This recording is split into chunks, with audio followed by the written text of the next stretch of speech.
Hi, I'm Alexandra Grant, an LA-based artist, and welcome to my studio. I have it set up right now in my house, which is very, very fortunate. I'm so lucky that I can work throughout the COVID-19 crisis.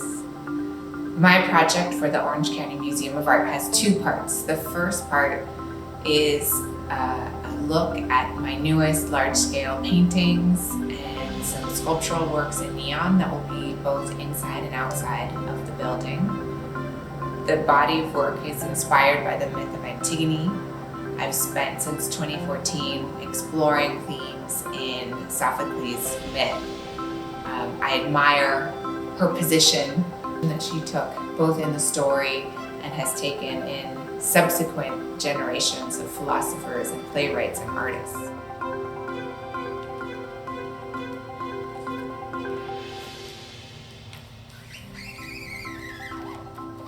What does it mean for a young woman to stand up to the state, to stand up to the rule of law and say, I was born to love, not to hate?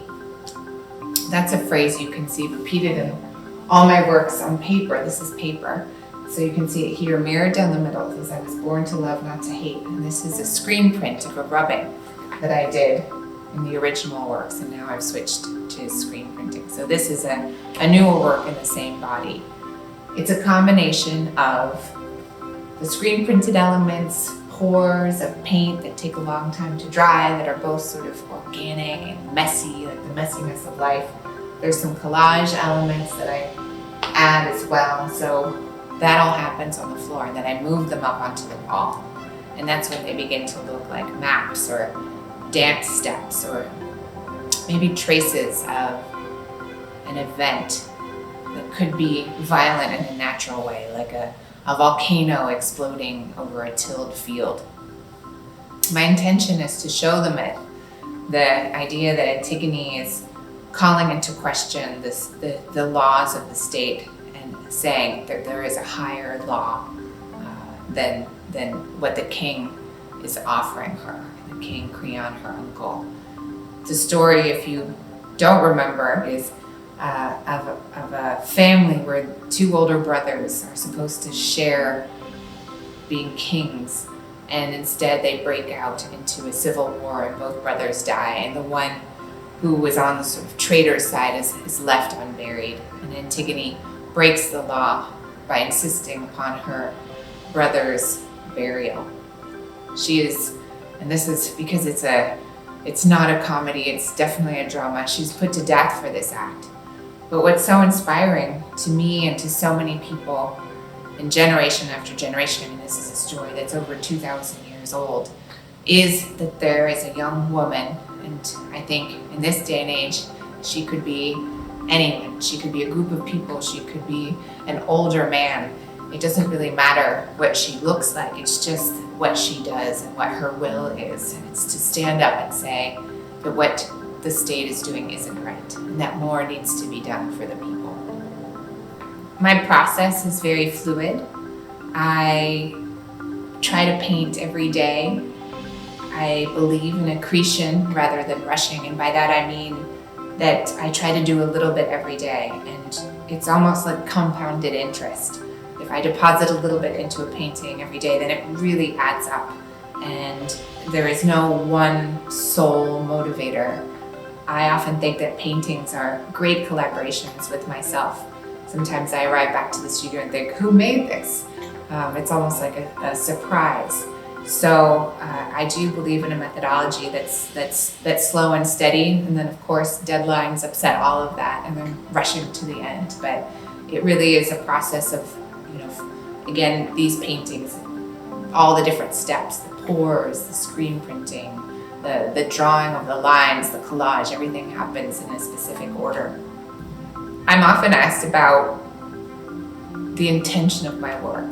Do I intend for it to look this way? And the answer is, I have no idea what a work will look like when I start out. I start out with a series of rules and stages and steps. The text is fundamental to the creation. How am I going to show the meaning of this text, in this case Antigone? So I know what elements the painting will have, but from the moment I pour paint over the surface of the paper, I'm not in control. And so then it becomes a dance between the things I do know that I'm going to add, the collage, the stripes, the rubbings, and then the accident. And so it's a method of painting that keeps me very, very present in the making of the work, and then also when it's finished, very, very much surprised by what I have ended up making. Here is one of the works that's going to be in the museum show. It's a neon that says, "I was born to love." A really simplified version of Antigone's phrase. And what you can see here is that this is both a painting and a neon sculpture. So I'm just going to show you a real close-up. You can see the side. It's on a wooden background. And hidden inside that structure is all the wiring for the neon. But you can see that the neon itself, the light is coming out the back. Can you see that?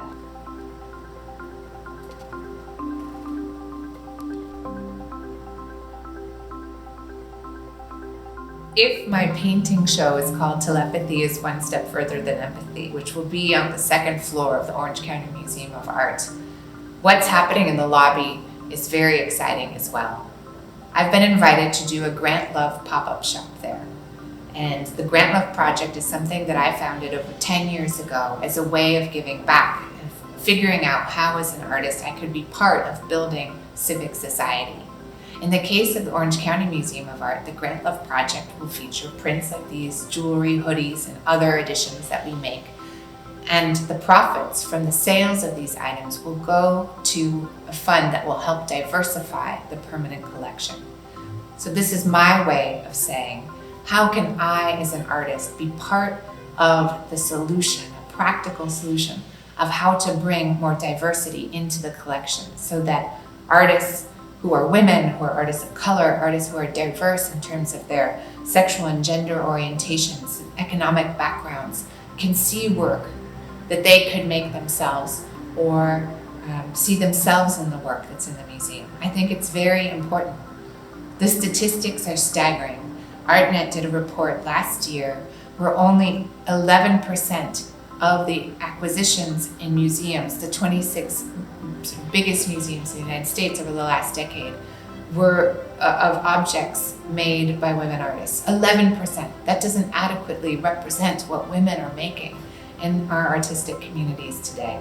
So again, I'm very interested in how I, as an artist who's part of the museum, can also be part of making it more inclusive, of holding that umbrella out to include many people in the artistic community and in the community that comes to look at art here.